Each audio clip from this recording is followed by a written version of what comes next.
All right, what's up, guys? In today's episode, I want to talk about a topic that I think is a big one for a lot of us guys out there, and is a question that I get quite often, and that is how do we determine what our calorie target and what our macro targets need to be?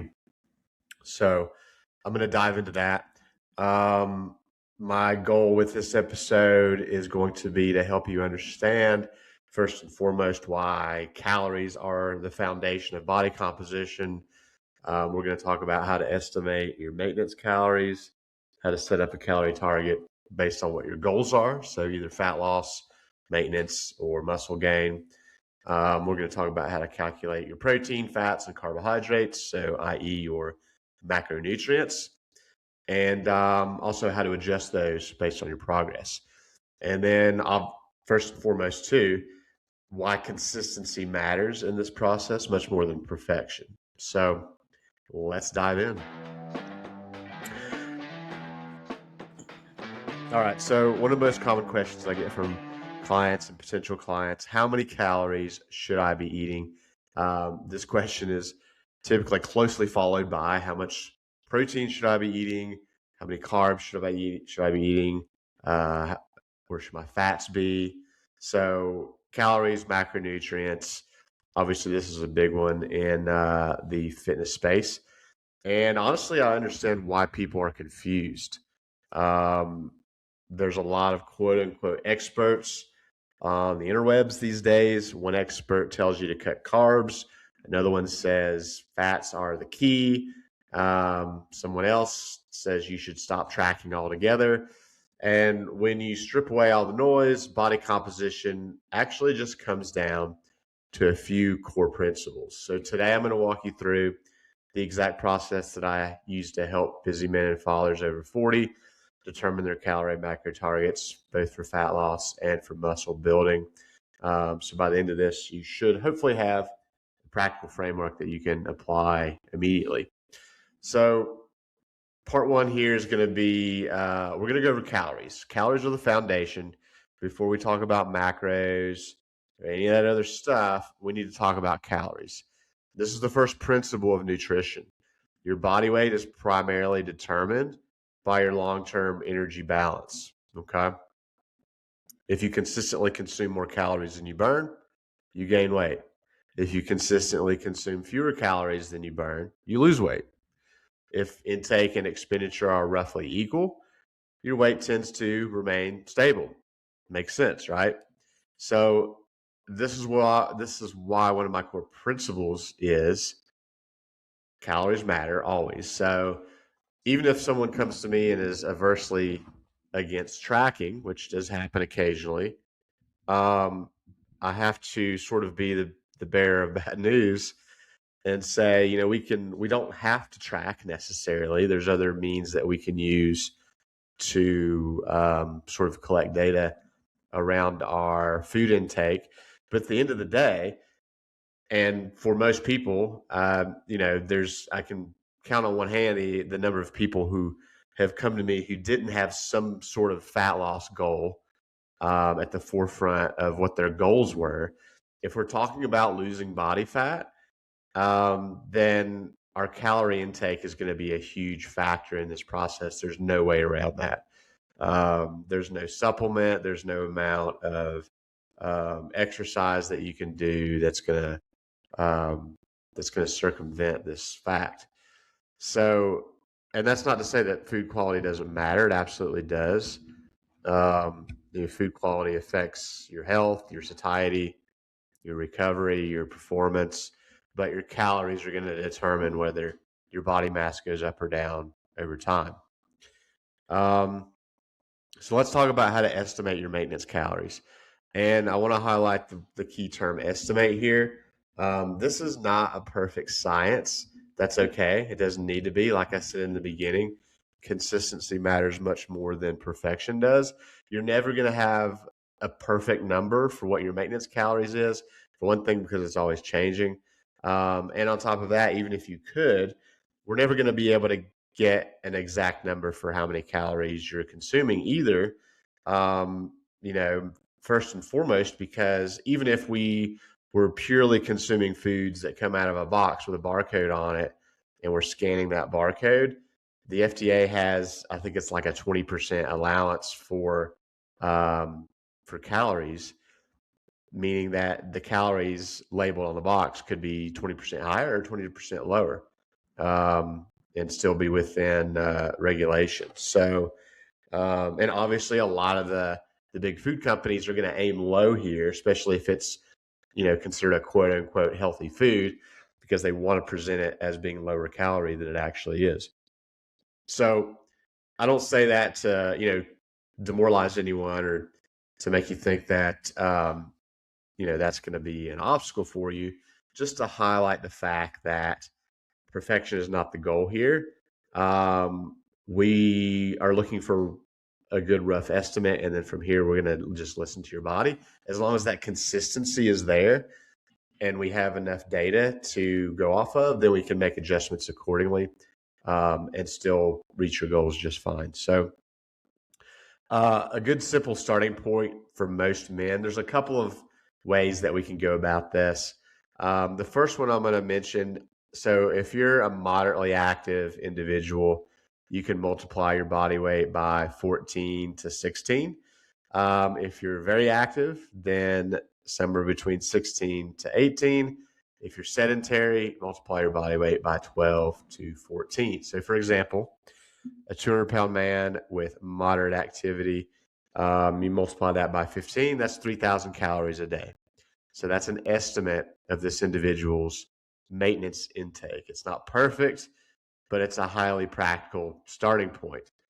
So another way you could do this is to, and this is the way that I typically start with incoming clients, because for one thing, I just want them to become aware of what their current intake is, especially if they come in having not tracked before or not tracked in a while, is we'll start keeping some food logs. So we'll download one of the tracking apps.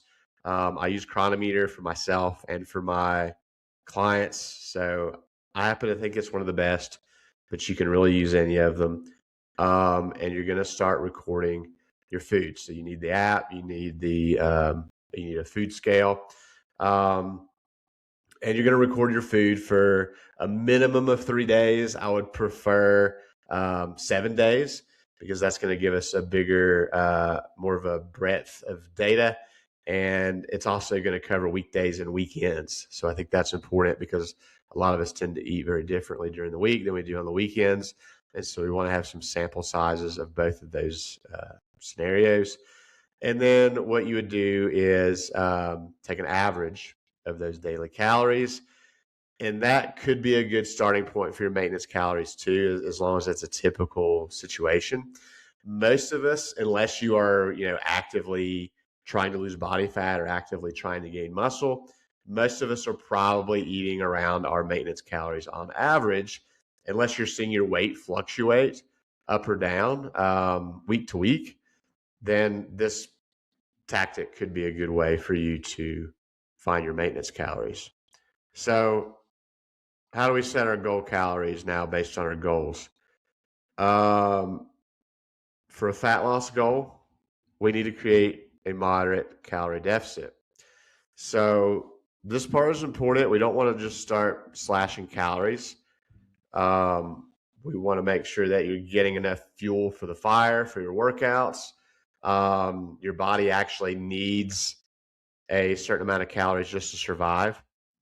So one other thing that I should mention here before we go too much further, and this is something that a lot of people don't realize, the bulk of the calories you're going to burn throughout the day is just your body's basal metabolic rate, so your BMR. And that doesn't include any movement, any exercise.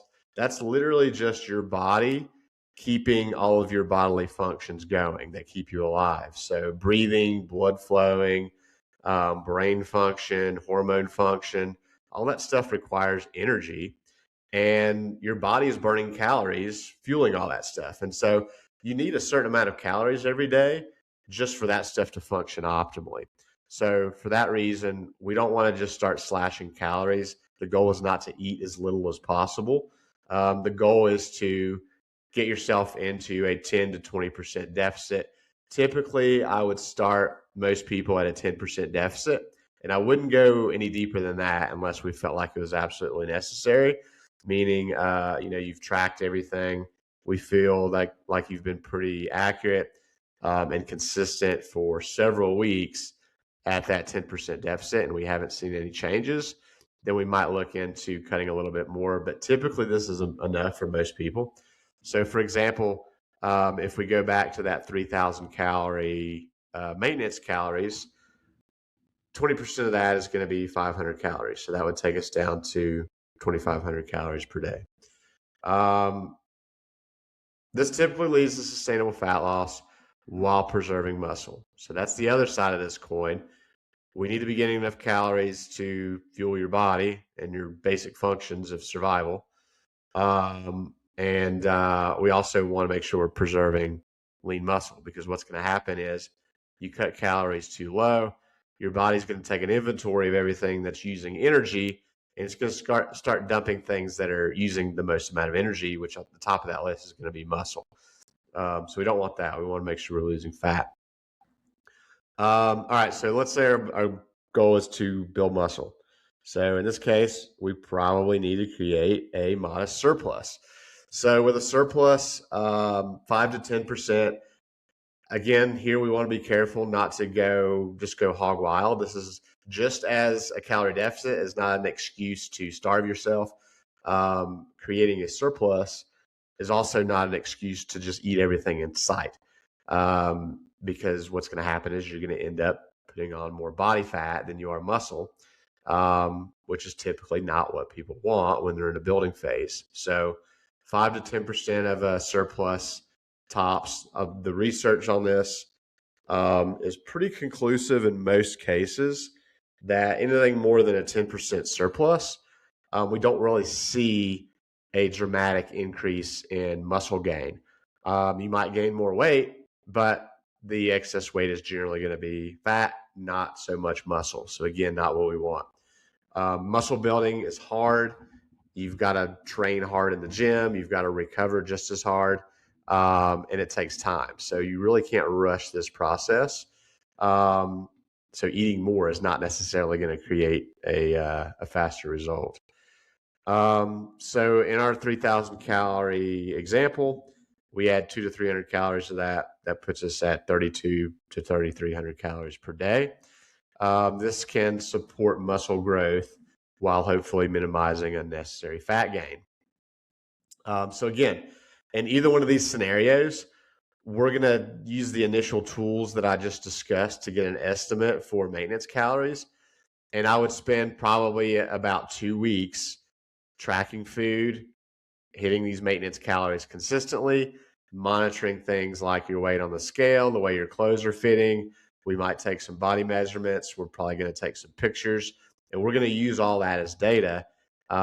If we start seeing weight go up or down, there's a good chance that we're either in a surplus or a deficit, and we can adjust accordingly. If we're hovering around the same, we can be pretty sure that we're around maintenance, so we can proceed. All right, so now that we've gotten calories set, we're going to look at protein. So if calories are priority number 1B is going to be protein. Protein is the highest priority macronutrient. So a practical guide for this, somewhere between 0.7 and 1 gram of protein per pound of body weight. So for example, 200-pound man, 160 to 200 grams of protein per day. This is going to support muscle growth and preservation. It's going to support recovery. It's going to help with satiety, so keeping you fuller for longer, which is important, especially when we're cutting. Thermic effect of food. Protein also burns more calories during the digestive process. So that's another factor that is advantageous in a fat loss phase. And metabolic health, the amount of lean muscle that we have on our body. will burn more calories at rest because your body just utilizes more energy maintaining the muscle. So if there's one nutrition habit to master first, it's going to be your protein intake. All right. So we've got calories, we've got protein. One more note on this. So, and this is again where we start with most of my clients. Let's say you're tracking, you're doing your initial awareness tracking for 7 days, and we find out that you're averaging about 70 grams of protein a day, and you're a 200-pound man. I'm not going to probably have you go from 70 to 160 overnight. We're going to gradually increase that. So we're going to look at maybe getting you either one additional meal a day. Maybe we add a protein shake. Maybe we increase the portions of the protein sources that you're already consuming. And we're going to try to get another maybe 25 to 30 grams of protein per day. And we're going to hold steady there for about a week. Then we might bump it up a little bit more, try to get another 25 to 30 grams per day for the second week, and so forth until we get closer to our target. Trying to make a huge jump in your protein intake from day to day is going to be difficult, and it's not necessary. It's not an all or nothing kind of process. Any increase over what you're currently consuming, you're going to see benefit from. So it's not a case of, if you're consuming 70 grams of protein now, unless you're getting 160, you're not going to have an ounce of muscle put on your body. The odds are, if you've been doing this for a long time, just going from 70 to 100, your body's going to respond to that. So keep that in mind. All right. Next, we're going to look at setting our dietary fat. There's a couple of ways to go about this. A good baseline is 0.3 to 0.4 grams per pound of body weight. In this scenario, a 200-pound man would want between 60 and 80 grams of fat per day. Fats, the note here to be concerned, or not necessarily concerned with, but to be aware of, fats are often demonized. They are an essential macronutrient, meaning that we have to have it to survive. And we do need a minimum amount in order to function optimally. So fats are going to support hormone production, brain function, joint health. We need to absorb fat-soluble vitamins. So it's a very important part of our nutrition. However, it is going to be more calorically dense. So there are 9 calories in a gram of fat, as opposed to 4 that are in carbs and protein. So just something to be aware of. Anything that is higher in fats is going to also inherently be higher calorie. Again, not necessarily a bad thing. You just want to factor that in when you're setting your targets. Another way I usually do determine fat targets is by percentage of total calories. Typically, I will set that at 30% for most people. If someone is really active or like a high level athlete, I might go lower because we're going to need more carbs in the diet. But for the average person, 25-30% of total calories are going to come from fats. Okay. All right. And then when it comes to carbohydrates, which are the final macronutrient, we're just going to fill the remaining calories with carbs. So after our protein and our fats are established, the remaining calories are going to be allocated to carbohydrates. Carbohydrates are also often demonized. It's kind of funny. I've seen stuff on social media about how fats are bad, carbs are bad. I also saw something recently about how eating too much protein is bad for you. So if you get too far down some of these rabbit holes, you could come out thinking that just food is bad for you in general and that you should just stop eating. Obviously, that's not the case. So carbs, while they are not essential, meaning that we can technically survive without them, that does not mean that they don't have benefits. They're actually our body's preferred fuel source for strength training, for high intensity exercise. They're great for recovery, for daily energy, for cognitive performance. So let's look at an example here. Where people get themselves in trouble with carbs, just a side note on that, and really the reason why they've kind of become under fire lately, is that a lot of our convenience foods are very carb heavy. So if you're not actively trying to control your nutrition and you're eating, the quote unquote standard American diet, so fast food, snacks from gas stations, things of that nature, it can be very easy to overconsume carbs and just not have a balanced nutrition. You're not going to get as much protein as you need unless you're, really focusing on it. And so it can be very easy to consume a diet that's very high in carbs and fats and calories and not be getting enough protein. So, and that's also why you see all the trendy diets like the keto diet, the carnivore diet. They all just eliminate carbs because that's the one macronutrient that you can eliminate and not die. So that's really the only reason that those diets, quote unquote, work, is because it gets you into a calorie deficit because you've eliminated an entire category of foods. All right, so let's look at the breakdown here. So, for example, let's say the same 200-pound male individual, let's say our goal is fat loss. So we've set our calories at 2,500 calories. That's a 20% deficit, so maybe a little aggressive for what I would typically start with, but for the sake of this example, we'll roll with it. We set our protein at 200 grams. That's going to be 800 calories. So remember, 200 times 4, because there's 4 calories in a gram of protein. Fats we've set at 70 grams. That's going to be 630 calories. Remember, we multiply fats by 9.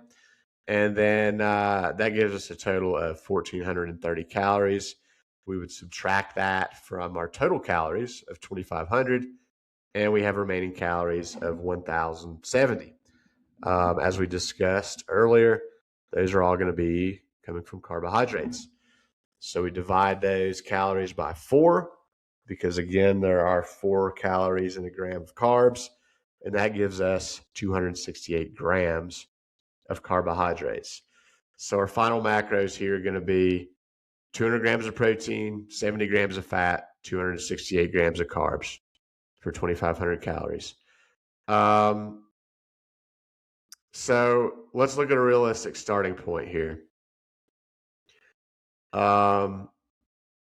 Many of my clients begin somewhere in the range of 2,200 to 2,800 calories, again, depending on their current body composition, depending upon their activity level, depending upon their goals. But this is a typical range. Protein is going to fall somewhere between 180 and 220 grams. Fats between 60 and 80. And then carbs are going to be the remainder of that number. The exact numbers matter less. And honestly, when it comes to carbs and fats, that ratio matters a lot less for the average person.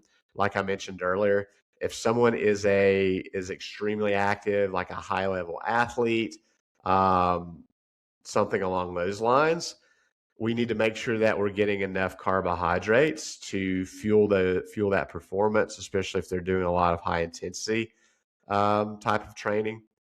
And so we're going to need to adjust fats accordingly to allow for that. We also might set protein a little bit more on the lower end to allow for more carbs because your body needs that. You're burning through it. Otherwise, for the average person, it doesn't matter nearly as much. Your total calories are the number one priority. Protein is a close second. And for a lot of new clients, especially if they're a little bit overwhelmed with the process, I'm going to say don't even worry about where your carbs and fats fall in the beginning. Just focus on getting within range of your calories, so no more than 110% of total calories and at least 90% of your protein target. If you can do that consistently, most of the time you're going to be fine. So like we said, the exact numbers matter less than consistency, accurate tracking. We'll make weekly adjustments if need be. And the overarching goal here is adherence over time. And that doesn't necessarily mean that we're all going to be tracking forever.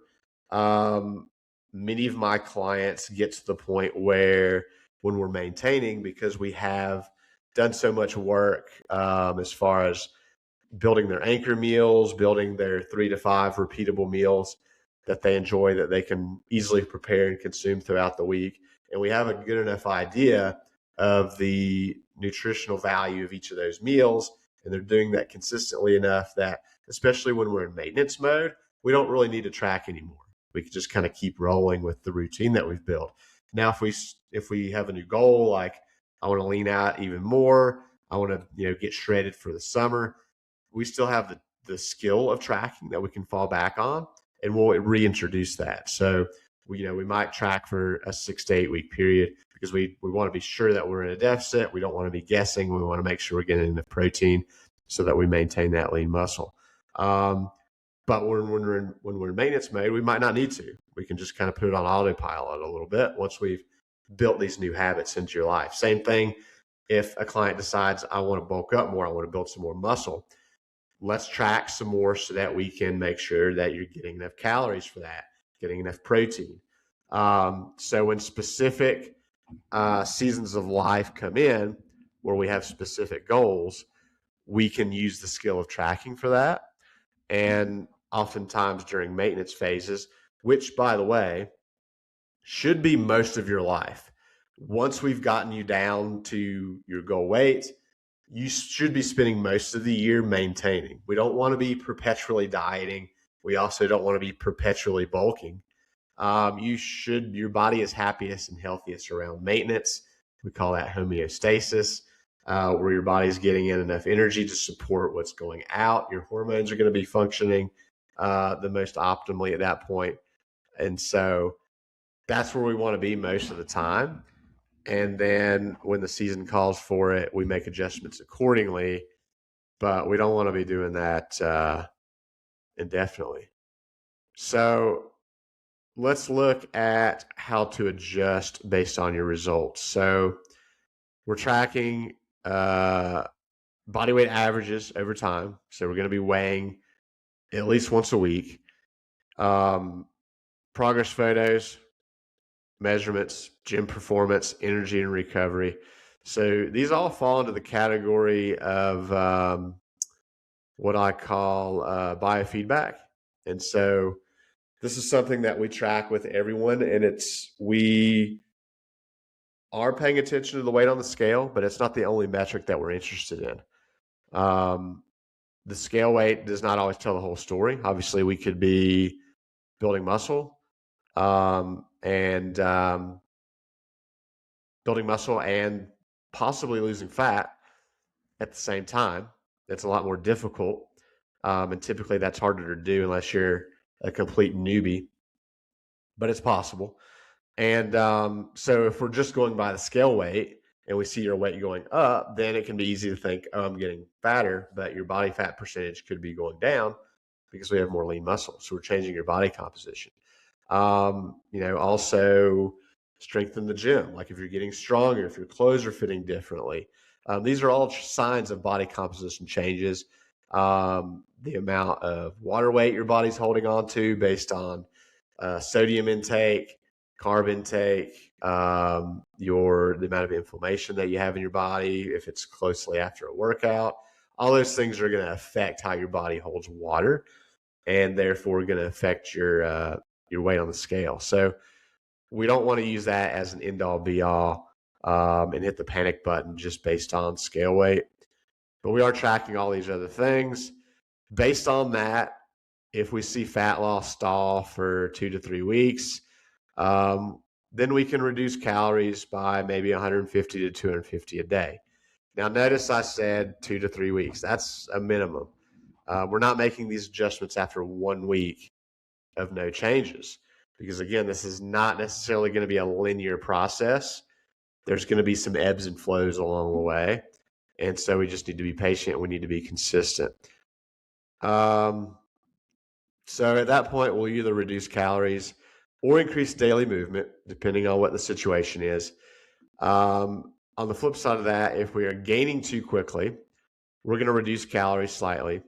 If we're losing strength, if energy is lower, if recovery is a slower process, your intake may be too low. your nutrition is an iterative process. Um, it's constantly changing. So that's why we keep track of all this data, because we want to um, track the trends. We want to try to get ahead of any plateaus if we can. And we want to have more information at hand besides just what the weight on the scale is saying, because, like I said, that can be misleading. So these first numbers we're coming up with, these are our starting hypothesis. So any of your online calculators or either of the processes that I went over at the beginning of this, we're using this one time. This is not a permanent prescription. So once we come up with an estimated maintenance calories, we're going to follow that for a couple of weeks. We're going to monitor all the biofeedback markers that I just talked about, and adjust accordingly. Once we feel like we've got a good maintenance range, then we can either stay there, we can either cut for fat loss phase, or we can boost calories up a little bit for muscle building phase. And keep in mind, as your weight changes, we need to readjust because your maintenance calories are going to change. So we need to be a little bit fluid with the process. All right, so let's talk about the 80-20 rule. Using these tracking mechanisms, macros, this is a tool. It's not a prison. I tell my clients to aim approximately for 80% whole, minimally processed foods. And then that gives you 20% for more flexible choices. So when I say whole foods, I mean foods that are easily recognizable in nature. So like animal proteins, fruits, vegetables, whole grains, things that grow off of trees, grow out of the ground. If you can pinpoint where the origin of your food came from, and it's not a laboratory, then there's a good chance that it falls into this category. So within this 80-20 rule, this creates better adherence, less restriction, improves sustainability, and therefore long-term success. So we don't need to be perfect. We just need to be doing the things we know we need to do most of the time. All right, so let's go over some common mistakes with this process. Number one is going to be starting calories too low. I kind of covered that. We don't want to indiscriminately slash calories. The idea is to eat as much as you possibly can while still being in a deficit, because that's how you're going to maintain lean muscle. We're going to stave off cravings better this way. Another pitfall is ignoring protein intake. Again, this is a surefire way to make sure you're losing muscle and not fat, especially if you combine that with calories too low. Being inconsistent on the weekends. I mentioned that earlier, which is why I like to have food logs initially that cover both weekdays and on the weekends. We want to see the discrepancy between the two. Changing the plan too quickly. This is a big one, guys. You got to have a certain amount of patience with this process. Everybody's body's a little bit different. Some people will start to see fat loss relatively quickly. Others, it's going to take maybe several weeks, up to several months, depending on what their lifestyle has been like leading up to this. So, jumping ship, making changes too quickly can be an issue. Like I said earlier, I would never drop someone's calories before having 2 to 3 weeks of evidence of a plateau. Obsession over precision instead of adherence. So again, don't get too caught up in hitting these numbers perfectly to where you drive yourself crazy. The calories, when it comes to calories, our average over time is what's going to be most important. Obviously, you want to be in the ballpark. You don't want to have huge fluctuations just from building a routine standpoint, but hitting your numbers perfectly is not necessary. Protein is a little bit more important as far as getting a minimum amount each day. But again, as long as we're getting 0.7 grams per pound of body weight minimum, you're going to be all right. All right. A good plan followed consistently is going to be the perfect plan followed sporadically any day of the week. So to wrap up here, if you want to lose fat, build muscle, simplify your nutrition, start with these 3 steps. So we're going to determine a realistic calorie target, set your protein goal, build repeatable meals around those numbers. This is the same approach that I use with every client. It's simple, it's flexible, it's sustainable, because the goal is not to follow a diet forever. The goal is to become a kind of man who naturally eats and trains in a way that's going to be beneficial to you and your goals. So that's it for today. Hopefully this has been helpful. If you guys enjoy this episode, if you're not already, please follow the show. Please share it with someone else in your life you think would get benefit from it. If you enjoy this kind of content, make sure you're following me on Instagram at minimalist.gym. I'm posting daily stuff around fitness, nutrition, strength training, all that stuff specifically for guys and fathers 40 plus. So thanks for listening, and we'll talk to everybody next time.